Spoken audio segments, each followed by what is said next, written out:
Daughter of the Drackan. Like I said, every Tuesday and Thursday evening at 5 o'clock. And this is very cool because I'm actually sticking to this plan so far. I had made so many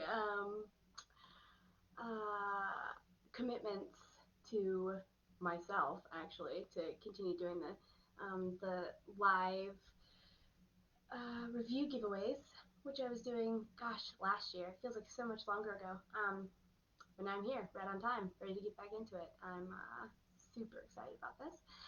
So I'll hang around, see who else is gonna drop by, and we will wait to see who pops in, who is ready to listen to some more readings and hang out with me and chat some more afterwards.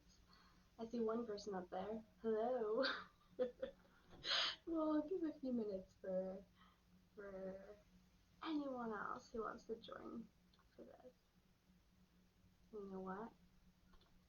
I actually don't even need my headphones at all. So I just stopped working for the day. I've been writing all day, trying to write all day. I'll talk about that later at the end of the reading. You know, everyone has hard days, right? Even people who get to sit at home all day and write to their heart's content. It's not always a good day for me, which I can openly admit, you know? Just trying to get better. Oh, I'll talk about that more after I hit this reading, which is, you know, for the first, I guess once we start, the first half hour, 25 minutes, what have you, and then stick around for some talks, some chatting.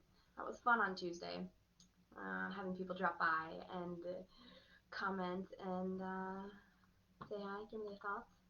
So, just waiting here. Who is that one person who's on already? Say hi. I want to know who you are. I'm gonna wait around a little longer. You don't have to say hi. It's completely your choice to remain anonymous. It's fine. I respect that, but I'm very curious. All right. Okay. I know I did hop on a little bit later, like by 1 minute. It wasn't because of technical difficulties. You know, when I stop writing at the end of the day, I have a hard time bringing my brain back down to earth. That's what I did. I stopped writing at 5 o'clock and now I'm on camera reading live. I'm about to open this up. And it always takes me a while to come down and calm down and be able to think in coherent sentences. I'm sure you can tell. All right. I'm going to pull up Daughter of the Drackan now, book 2, and we will continue with chapter 2, right where we left off on Tuesday. Here we go. The breeze blowing across the water called for Keelin to come back.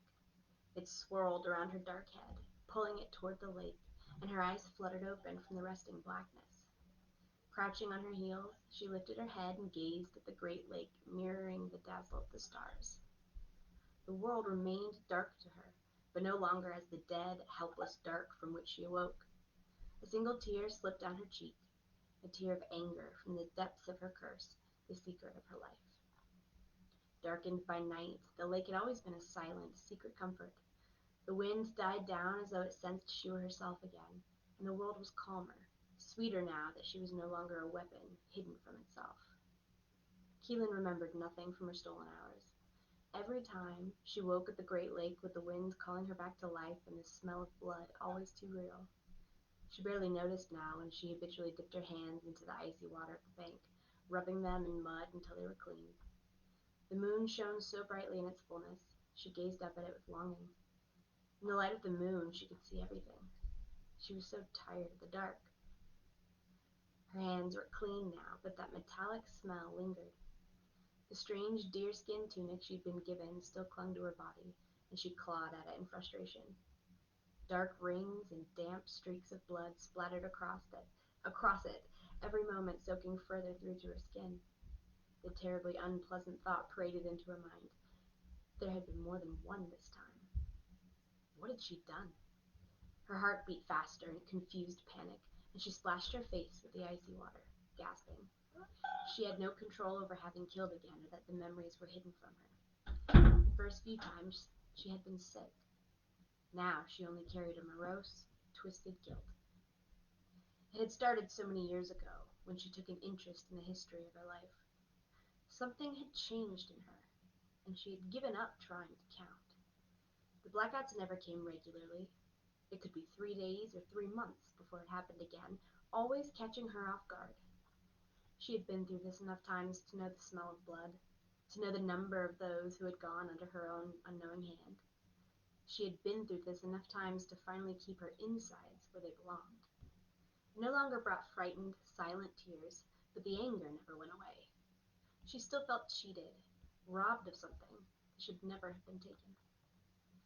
The silent, almost inaudible flap of wings broke her out of her miserable thoughts. Branches bent and creaked in a rough pine behind her, and she tensed in alarm. Someone was watching her. If she were caught here, now, and wearing these human things. It's me. A soothing blue color filled her mind, etched in a familiar male pattern, and she shook her head. Daruk, you have to stop surprising me. She turned to look into a pair of glowing yellow eyes, catching the moonlight amidst the trees.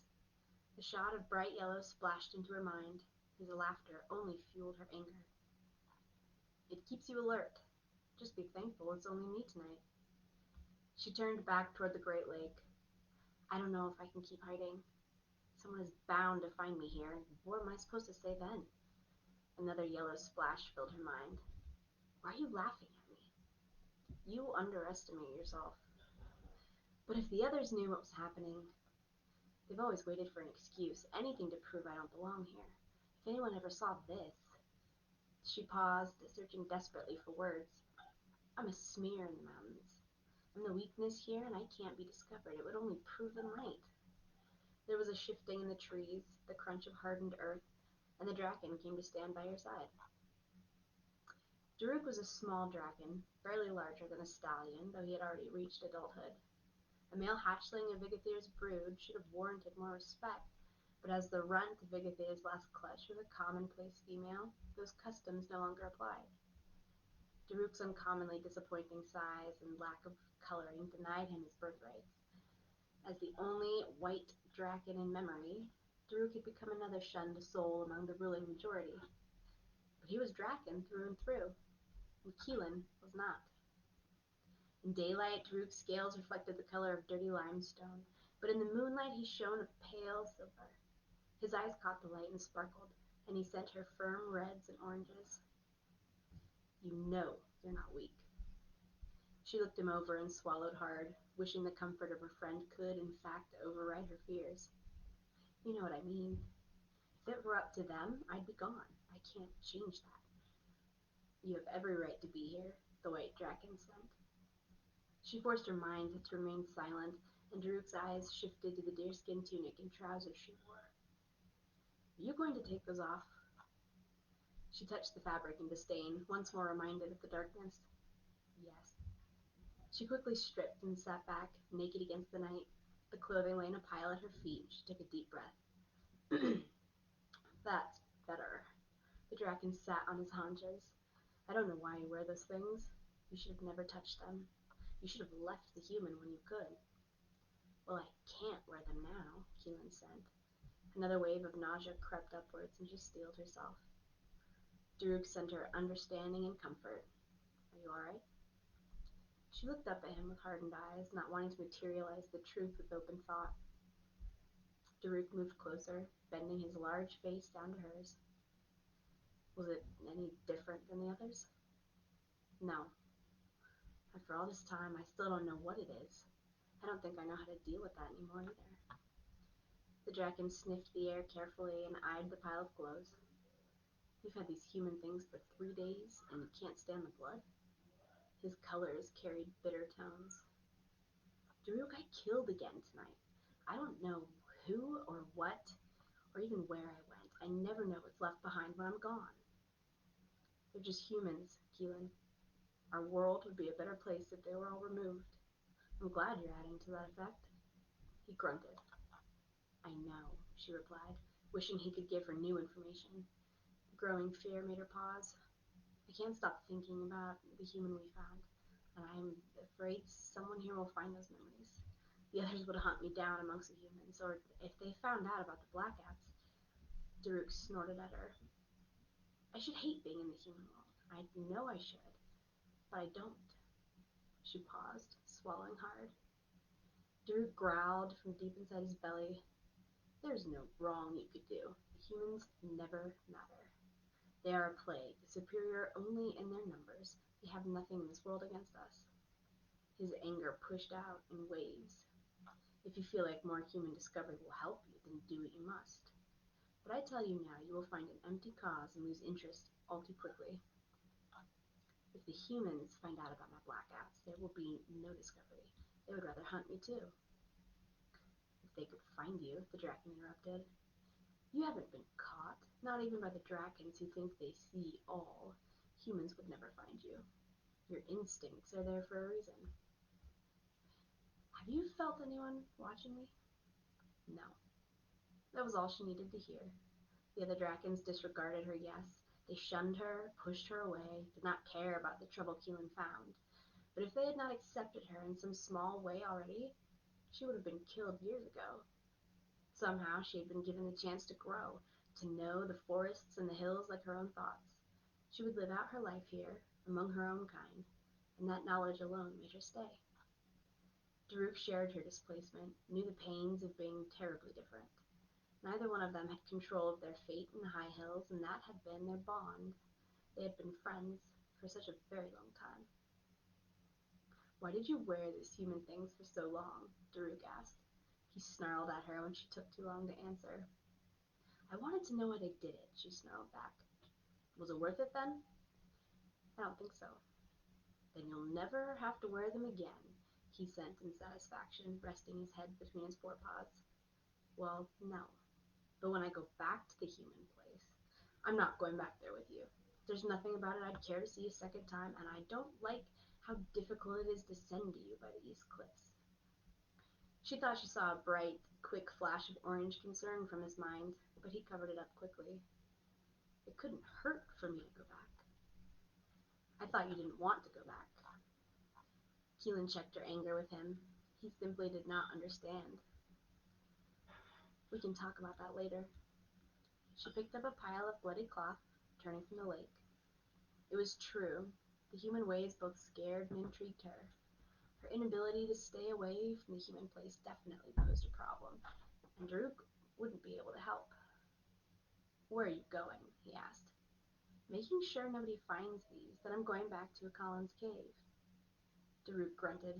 You can stay with me one more night. Now that you don't stink of human, I won't mind so much. She turned to stroke his huge, ridged muzzle. I need to get back to her. Does she know about this? His hot breath flittered against her face. No. There are things I'm not ready to tell her, or to hear. She may know something. Maybe. She knelt to bury the clothes in the soft dirt. There's more than human blood there, the Drackan interrupted, sitting back to watch. What? I can smell it. One of them is human, but the others are not. It didn't matter. She killed what she killed, and whether or not she'd killed a human, the blood was still on her hands. His nostrils flared, and he pushed his muzzle into her bare belly. You still smell. She could barely make out dark smears of blood on her skin, and, with a shrug, dove into the lake. She took her time in the frigid water, and Daruk finally showed his impatience by clawing at the bank and flapping his wings.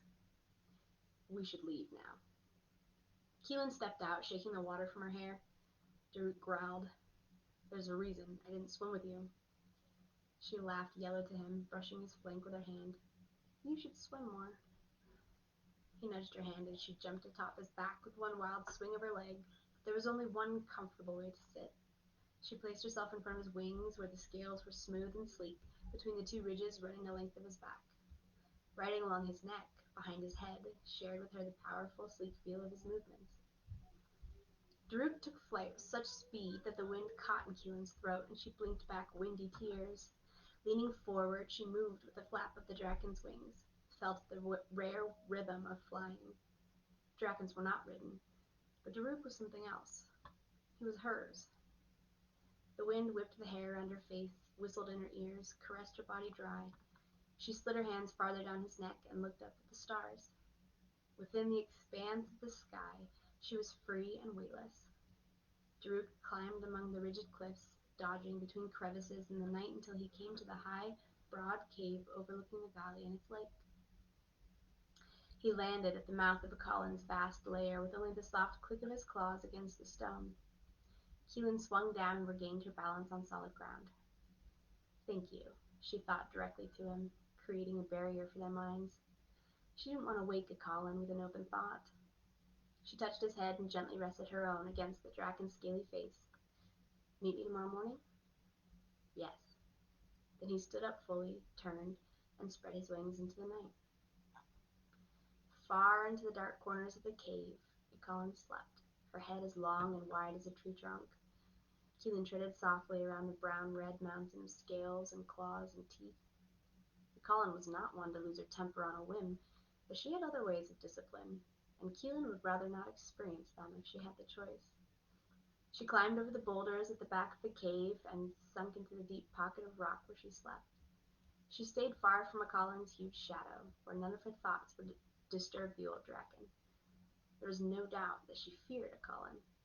No size or amount of teeth frightened her, but Keelin's expanse of knowledge, her never-ending wisdom, kept Keelin awake at night. Keelin was powerfully sly and could rip open all Keelin's hard-kept secrecy with very little effort. Then what would Keelin do if she knew? Keelin had raised her, had protected her from the wrath of the council. She knew most of this by accident, overheard it when the others ignored her, and she crouched in the shadows. Keelin deserved to know, but it would only put Keelin and Daruk in danger, and it would put an end to her own plans. Keelin turned her back against the rocky wall, lay her head on her arms, and peered between the boulders at the enormous cave entrance. She was far enough inside that the light could not touch her, leaving her in darkness, but the full moon illuminated the sky outside. How brightly the sparkling round gem could light up such an immense stretch of black. 3 days earlier, she'd had far less to worry about. Stop climbing, Keelin, I'm hungry. Keelin tried to laugh as she stretched her arm up for a graspable handhold. You should have eaten when you had the chance, she scolded. Daruk had been picky, refusing to eat when she had, refusing to eat when she had hours before, and now she refused to lose the 2 hours she'd just spent scaling the east cliffs. Daruk growled beside her, following the ascent in flight. She reached a flat ledge and surveyed her progress. The cliffs and boulders lay behind her, rolling and tumbling in every direction. She'd climbed farther than she'd thought. The forest canopy below, the great lake, even the other Drackan's lairs had all become invisible now. The ledge ahead of her dropped straight down, falling forever into a black abyss. The crevice ran as far as she could see on either side, creating a 15-foot boundary line between her next series of rising cliffs. Daruk landed, sending a rattling vibration among the rocks. A splash of bright yellow filled her mind. You'll just have to go back now, he taunted. She sprinted toward the edge of the drop and flew through the air, arms stretched ahead. Bare feet hit the other side with a smack, and her hands scrambled for a second before she found purchase on the other side. She sent Daruk yellow and haughty confidence, then continued to climb. Daruk flew far ahead of her. They both knew she went where she wanted, so why did he try so hard to discourage her? They always joked with each other, but now his taunts carried an undercurrent of desperation that confused her. Another hour and the sun set behind them in the west. The wisp of thin clouds seemed within her reach, and then she was at the summit amidst the jagged, dispersing cliffs at the mountain's peak. Daruk barely managed to land beside her, squeezing himself between larger boulders and pawed at the ground. I don't like it up here. His mind voice darkened to a scared orange-brown. There's no one on these cliffs. That's the point, she answered, staring out at the open sky and taking deep breaths. If anyone lived in the East Cliffs, we'd have to worry about wandering into some brooding female's territory. Again, no one ever comes here. I've always wondered why. She leaned over the edge for a better look. As mysterious as the East Cliffs were, she half expected to see the end of the world beyond them, some hidden, incorrigible danger.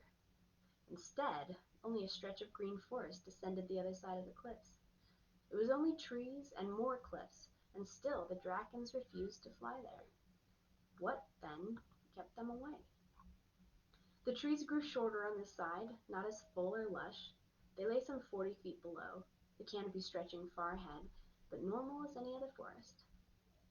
A forest, that's all, she sent to Daruk. I don't care, he replied, and kept his perch away from the edge. You've never come up here before? The Drackan shifted and flapped his wings anxiously. No, and I shouldn't have. Keelin understood his strong feelings about this place, but not his lack of courage. She had always felt a pull toward the East Cliffs, looking up at them from her home.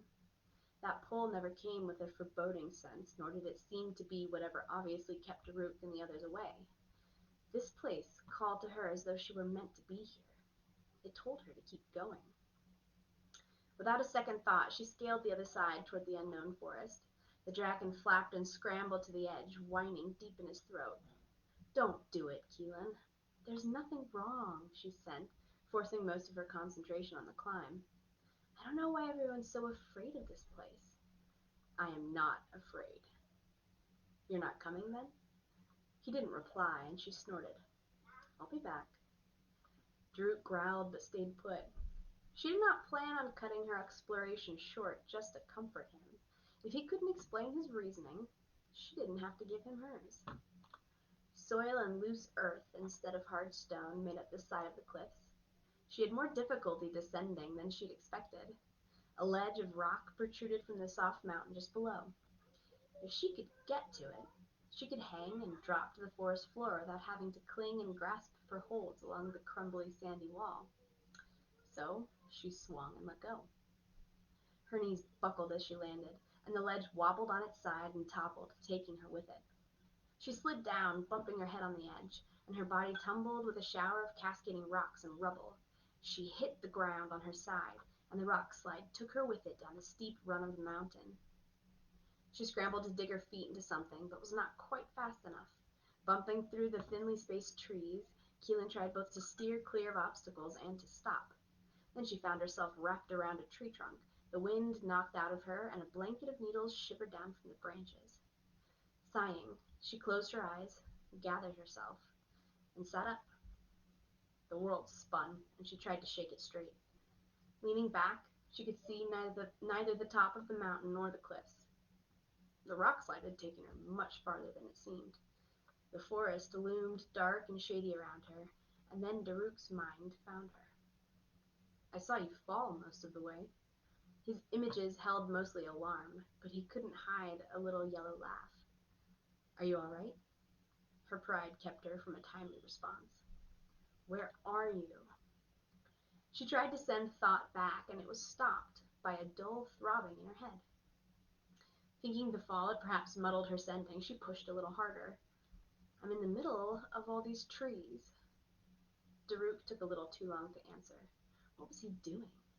She tried to send to him again, but something pushed her back inside her own mind. I can't see you from here. Just fly around a bit and find me, she answered. There was a long pause. I can't. Why not? It was difficult to concentrate on both sending to him and hiding her impatience. Just stay there. His mind left hers, and the pressure that had hurt so much was relieved. Daruk's unexplained caution annoyed her now. Did he not feel the pulling toward this place? The rightness? Something tickled her leg, and she found a small pool of blood collecting on the scattered leaves. The gash in her thigh stretched stretched several inches long, pulling wide into a thick wedge of open, glistening flesh. Grimacing, she grabbed the muscle and squeezed the wound together, holding it there for a few minutes.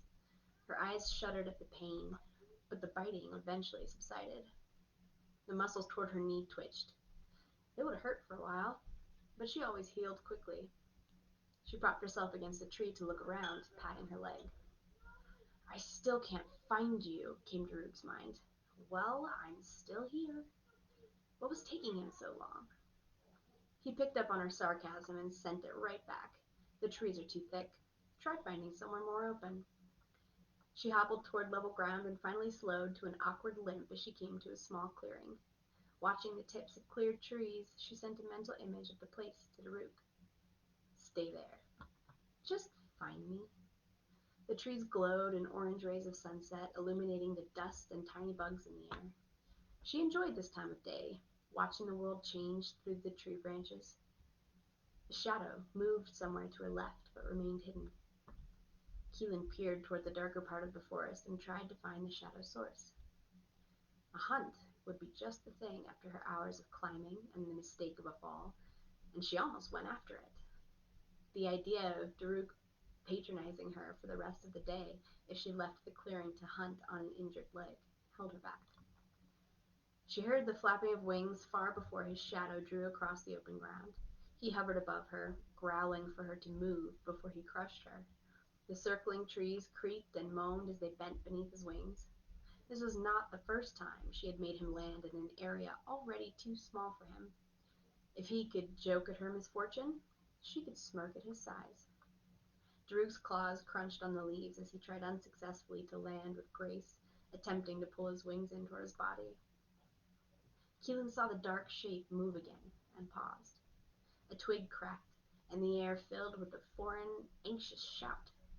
A dark blur streaked from behind another tree, then stopped only feet from Keelin. It had been caught. She stared back at the first human she had ever seen. The human stood at the ready with one foot back, balancing its broad and frozen stance. Its arms stretched out at eye level, holding a long, curved bow of wood strung with a sharpened stick. Keelin considered it a weapon. The human's skin appeared almost black, contrasted only by the frightened whites of its eyes. It had covered its lower half with something that otherwise would have made Keelin laugh, and revealed its bare chest without shame. This made the creature's legs look soft, featureless, and weak.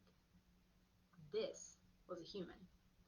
She had never actually seen a live one before, but there could be no mistake. A deep growl rumbled behind her, and Daruk sent reddened hatred to her.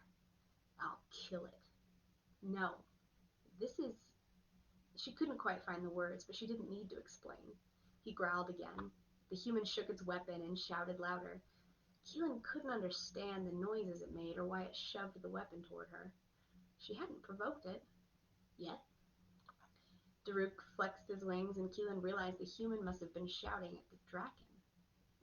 The thought of a human challenging a Drackan, even this one, amused her. Her friend needed to leave in order for her to investigate the creature without terrifying it. Go, Daruk. He sent confusion to her and growled again, rattling the human's nerves. I want to see what this is. His breath blasted hot on her neck. You know what this is. She sent red to him. I will find you later, but I'm staying and you need to leave. Her safety wasn't in question. Neither was her decision. Get rid of it, he sent in disgust. Then he jumped into the air, nearly destroying the surrounding trees with the breadth of his wings. The human shouted again, and Keelin stood against the Drackan's exit, alone with her first human. Chapter 3. Aloran could not believe what he saw. He realized his mouth had fallen open, that the bow hung limp in his fingers, and corrected himself. Now that the beast had retreated, he could concentrate on the sight before him with less fear. It hadn't all completely vanished. He wasn't alone in thinking himself one of Bridger's braver men, but faced with a beast like that, a long-forgotten wave of angry terror had rushed over him. Even in his dangerous line of work, his senses had not been so acutely fumbled by shock. And then there was this woman. Tall and dark-skinned, she had pitch-black hair that toppled about her bare shoulders. She did not have black skin as Aloran himself, nor was she as fair as the common folk and castle holders. Her bronze coloring was more that of the wild valley people, but even they wore clothing. This woman stood completely naked before him, with no hint of shame or want for decency. He could not keep his eyes from traveling the length of her. She neither advanced nor cowered, but stood staring at him, almost like the animals he hunted. Perhaps she was merely as stunned as he. Blood oozed over her thigh, and it was impossible she had not noticed the Drackan behind her. When the beast took flight, she had resisted the force of its mighty wings as the trees threatened to crash down all around her. The sharp point of Aloran's strung arrow affected her now as much as the monster had then. Not at all. She did not look away, offered no explanation, so he had to make the first move. He advanced 1 foot at a time, and with each step the woman crouched lower into an altogether different position. He recognized it as an attack stance, having folded his own muscles into the same position so many times in his life. He stopped. Something cracked below his foot, and the woman only blinked. Aloran cursed his carelessness. He never made a sound in the forest, and twice already in 5 minutes he had been caught off guard. If there had been anyone else here, if he had been working, this woman would have him undone. The more he considered leaving her in the forest to forget the encounter, the more he wanted to reach out and discover her. So he reached out. Releasing the string of his bow and lowering it, he reached his other palm upward until his fingers were feet from her face. He meant it as a welcoming gesture, then his confidence faltered. The assumption was ridiculous that the naked woman who had turned her back on a Drackan would take his hand, no questions asked, and join him. But he would not withdraw until he got some form of response. For long minutes the woman's face remained frozen and alarmingly blank. He could usually read faces, but she showed no emotion there, and the hairs on his neck prickled. Finally, she frowned, tilted her head, and probed him with a gaze of discomforting thoroughness. He supposed that was somewhat how he looked when he first saw her, but she analyzed him as a foreign object. It relieved him to have his existence acknowledged, but she made no move. Did she understand him at all? He leaned his head closer to bring her calculating, curious eyes away from his boots. "What's your name?" He tried to sound gentle and patient, but his mouth was too dry. Her eyes widened at the sound of his voice, and she frowned again. Aloran didn't want to scare her away, so he took a step back. He wished she would speak, but she only stared at his mouth. "My name is Aloran," he said. He gestured to himself, hoping she could at least associate his name with his face. How could she hide her thoughts from him so easily? It was infuriating, but he forced himself to remain patient. He slowly trailed his eyes over her naked body, unable to stop himself in the silence. It was not her breasts that entranced him, nor the curve of her waist, the dip between back and buttock. The magnificence of her body emerged in the powerful, lithe etching of muscle that showed beneath every inch of her smooth skin. Everything about her entranced him. The way she carried herself, knew her body and all her surroundings, but him. Lust stirred, try as he might to subdue it, even with the certainty that this one was uncatchable, unreachable. His eyes fell upon the nasty gash in her left thigh again, her leg quivering almost indistinguishably and covered in blood. And I'm going to stop there. Only partially through chapter 3. Oh, hey, and I see that Jason was on here and said hello. Hi, Jason, giving you a shout out. And Courtney, too. I get so wrapped up in reading and only have my eyes on my gigantic computer screen to read this book. I don't ever see anybody. So, hi, guys. Thank you for stopping by. Thank you for commenting and saying hello. This is very fun. And this part to me of Daughter of the Drackan is where things start to get good, and then they get really, really good when, all the killing begins. The killing. My favorite parts. So I wonder how many people who stop by to watch these readings so far have already read Daughter of the Drackan or picked it up or started this series. Um, it seems to still be something of a reader favorite, at least as far as I can tell. And it should be. It is. It gets much darker. And this is all opening with exploration. Um, Keelin's really badass. I'll just leave it at that. So here's the chat time, right? We did some reading. We got into some fantasy. Saw some Drackans. Now we get to say hello. I was talking at the very beginning of this when I started recording about having those rough work days, right? Today, my goodness. So I wake up at anywhere between 4 o'clock and 5 o'clock in the morning, normally, depending on what time I went to bed the night before. It used to be 3:30 when my kid was not old enough to give me long amounts of time during the day. So I could focus on writing. It used to be 3:30. Now it's 4 to 5. And most of the time, when I wake up, hi, Brian. Yes, you did win a copy under the most remarkable circumstances. He's talking about his copy one of Daughter of the Drackan. Was that from the one of the Dark Tower review giveaways? I have a feeling it was, and I love that. And I love that you stuck around. It makes me so happy. Oh, getting to know other people who stop by and say hello and visit and who stick around with me. That's a long time, man. Like, I love it. It's fun. Um, where was I? Oh yeah, I wake up early as crap in the morning. But I'm a morning person now, right? Like I used to be a complete night owl when I worked food and bev. Um, I worked at a bar restaurant in Charleston for a couple years, and my shift was 6 p.m. to 2 in the morning. That's when I worked. That's when I, started my day. I mean, I would wake up at 11 o'clock and have most of the day, and then go to work at 6, get off work at 2, drink a lot, and then pass out at, I don't know, 3, 3:30. Wasn't very sustainable, I'll say that. I think waking up at 4 o'clock in the morning is a lot easier. Having a kid changes things too. When my daughter was born, if I wanted to get any time in for writing at all, I had to make it. It wasn't like, no, today I'll just slip in a few hours and leisurely go about my writing time. It was like, I gotta make this happen.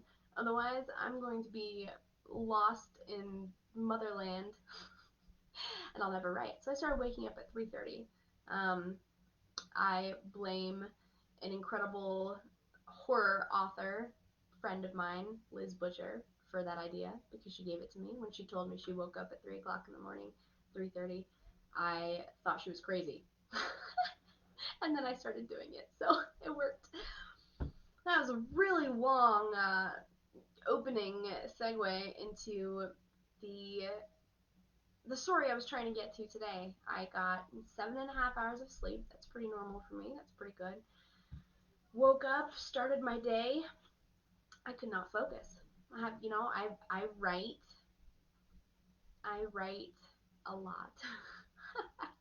I write anywhere from 250,000 to 300,000 words of fiction a month. It's not all mine. Of course, a lot of you have heard me talk about the fact that I am also a fiction ghostwriter. I have clients. I write books and get paid for that as well. Um, but I write a lot. I write a lot during the day. My average is right now it's around 12,000 words a day, and it's been that way for a while. But today I was just so beat. Might have been a really hardcore workout I did yesterday, but usually that doesn't affect my body. The point of this is me saying that even people who are,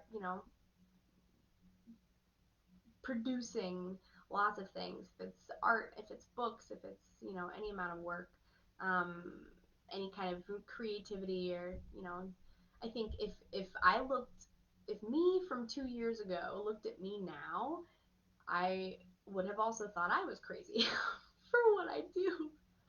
And it's important for me to remember that I am not always going to be on my A game. It's incredibly humbling. Yeah, it sucks and it's frustrating too, because I want to get things done, right? Like, I had a whole schedule planned out for my day, like I always do, and only managed to cross about half the things off my list.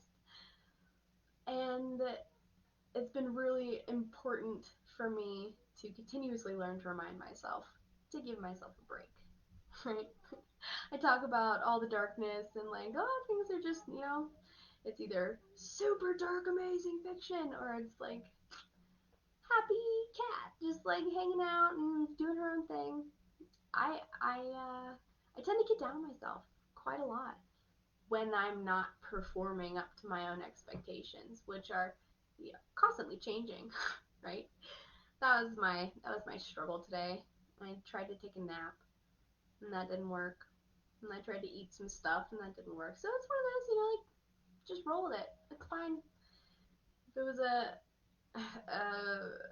an unproductive day compared to my normal productive days, which I really hope that no one ever compares themselves to me, because I know that I'm a freak in a lot of ways.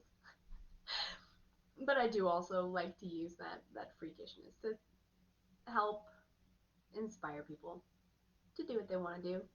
Let their own freakiness fly, unleash their own darkness. Mm. That's a good quest to have, a good mission. Yeah, so it was a weird day. I did have an interview on Stingray TV in Lloydminster, Canada today. I did not go there. I stayed right here in my office and used this camera and dialed into a Zoom meeting for the interview. That was very, very cool. So that's my second time on live television, which is really fun. Oh my gosh, the first time I was on live TV was when we lived in Vermont. And Mickey, my publicist, called me up and he said, okay, don't freak out.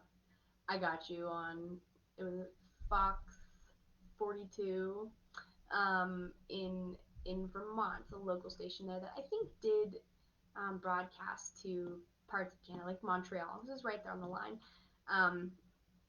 And even though Mickey told me not to freak out, I did kind of freak out a little bit because I was not expecting to be on TV at all. And I think I was shaking the entire time. I walked into the studio. This was 2 summers ago. I walked into the studio and signed a book for the news crew and gave it to them. And then, we had the interview and it went well. And a bunch of people I know watched it live on their TVs. And everyone said that I looked like I was totally perfectly comfortable. I was not. I can admit that.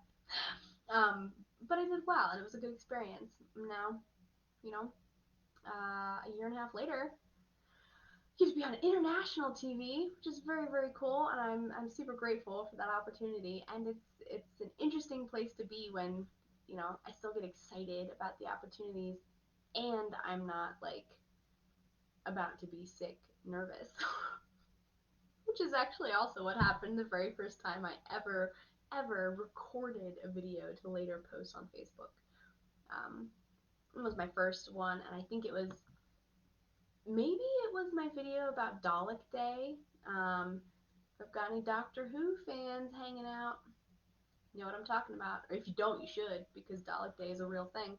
I recorded that video and almost threw up afterwards. It wasn't live. It was just recorded. I hadn't sent it to anyone. No one had seen it yet. And I was still so nervous that I almost threw up. So I'm in a totally different place now, which is fantastic. And I can sit here in front of my computer, you know, in the privacy of my home office and read my own books aloud and share it with you guys live and talk to myself on camera. But that's the point. It's the opportunity. It's me being here. This is me in my life. And I could probably keep rambling on for a long time. I can tell, I don't know if anyone else can tell, I can tell that my ability to string together coherent sentences has now returned since the very beginning of this video. Like I said, it takes a while when I finish writing for the day. But that's all. Super exciting stuff too. I'm working on The Cursed Fae, book 2 in the Accessory to Magic series. That first draft will be finished next week. I think I mentioned that on Tuesday, like the day before book 1 launches. It's really exciting. And who knew that I'd be writing an urban fantasy character who, yet again, is still so much like myself. Jessica has a lot of me in her. I'm not going to go into that. You guys have to read the books first. That's totally up to you. Totally fine. So, you know, anybody have some questions? Want to pop some random things in there? What are you guys doing? I know for anyone who's watching this on Thursday or on whatever day you end up checking out this video, you're obviously watching me right now. Yeah, just the daily grind, man. Oh, I'm sitting here and thinking about dinner. Actually, I'm a seriously lucky person because my husband makes all of my meals for me. He's an incredible cook. Like, I've never seen him look at a recipe. I've never seen him like ever need to reference anything to make just like the most amazing like gourmet meals. Every time we go to a restaurant and I order like prime rib or a fillet or anything, like nice things to eat that should be delicious. Every restaurant we ever go to, like in the last 8 years, they always overcook it and it's awful and horrible. And I'm sure it doesn't surprise anyone when I say that I eat rare steak all the time. Like I'm a rare girl. But my husband is the only person I know who can actually cook these cuts of steak to perfection. Anyway, talking about steak. Oh boy. Yeah. And that's, that's life, right? I am super lucky that um, the husband and I have come together to do things our own way, right? I get to sit up here in my office all day long and write and do my thing. And he is excelling at being a stay-at-home dad. And he does cook all my meals, which, I mean, like, I'm the luckiest person in the world. The first date we ever went on, he cooked me a regular steak of beef and a tuna steak, both at the same time, same night. I ate all of it, and I was so amazed that I knew someone who could actually cook, because that was never something that was in my life. I don't know how to cook. I am also not willing to put in the time or the effort to learn how to cook good meals because it seems like a waste of time and energy for me, right? Like, I don't want to spend an hour prepping and mixing and preparing and doing all this stuff just for something I'm gonna wolf down in like 2 minutes at the end. But I always eat the amazing things that the husband cooks for me because I can't turn down good food when it's presented to me on a not a silver platter. It's a normal plate. We have normal plates in our kitchen, but I can't say no. So, uh, favorite food. Who else is a huge like sushi fanatic? Because I totally am. Like I have made it one of my life goals to like for a week, at least a week, maybe someday in the future, probably just eat nothing but sashimi for a week. Like breakfast, lunch, dinner, snack, midnight snack, 11sies. I hope someone got that. Um, Sushi all the time. That's all I want to do. All I want to eat. I also have a dream of creating a large dinner salad made only of cilantro and eating. I mean, cilantro is like the best thing in the world. I love it. Um, the husband hates it, so if I ever want that dream to be fulfilled, I'm gonna have to make that salad myself. We'll see. We'll see what comes out of it. It's not like the top dream, so I may not go all out uh, to create the cilantro salad. Then again, it's a salad. It's not that hard. You buy a bunch of cilantro and toss it in a bowl, on a plate, whatever, and like, bam, done. So we'll see what happens. I am totally rambling now, and my brain fog and the tiredness that has been with me all day as I try to work and write is catching up with me. And look at that! I've been talking for 20 minutes straight. I love to see that you guys showed up for this and commented and said hello. I'm still going to keep doing these as long as people show up and say hi and comment on a few weird things that I say.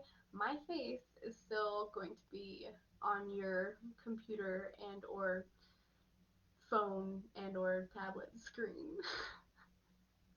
So next Tuesday, we will pick up again where we left off today. That's the 8th of December. Next Tuesday, we will pick up again in the middle of um,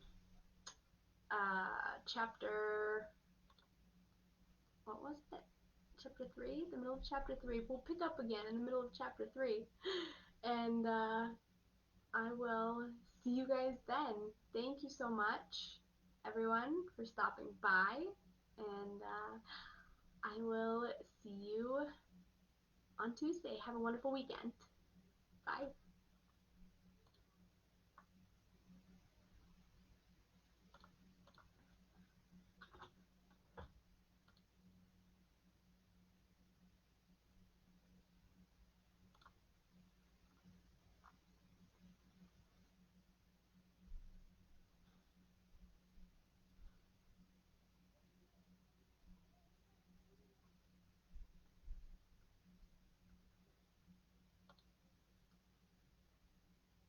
I really have no idea now what happened, and I'm thinking that I'm possibly still actually recording. So, just gonna stop this. Here we go. I couldn't find the screen after my computer went off. I need to stop. I need to stop recording live. And now I really hope that I can figure out how to end this. This is fantastic. um,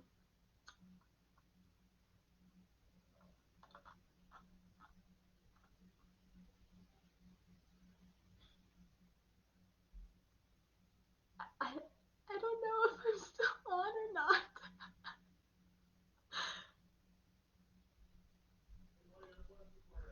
How do I can't turn this off.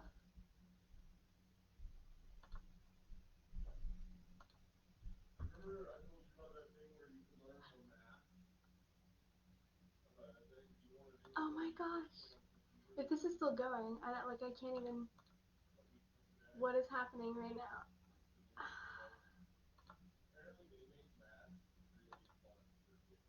Oh, wow. Okay. And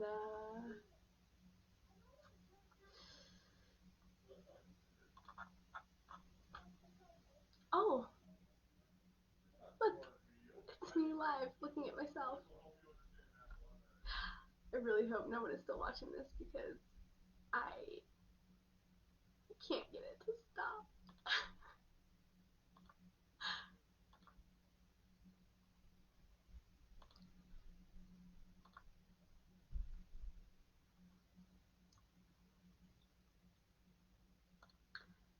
Alright, that's it. We're done. Saying see you later. I have no idea what's going on. I hope that no one stuck around to watch the end of this. I really do, because it was not worth it. I thought I had technology figured out. So I'm gonna go. Thanks, bye.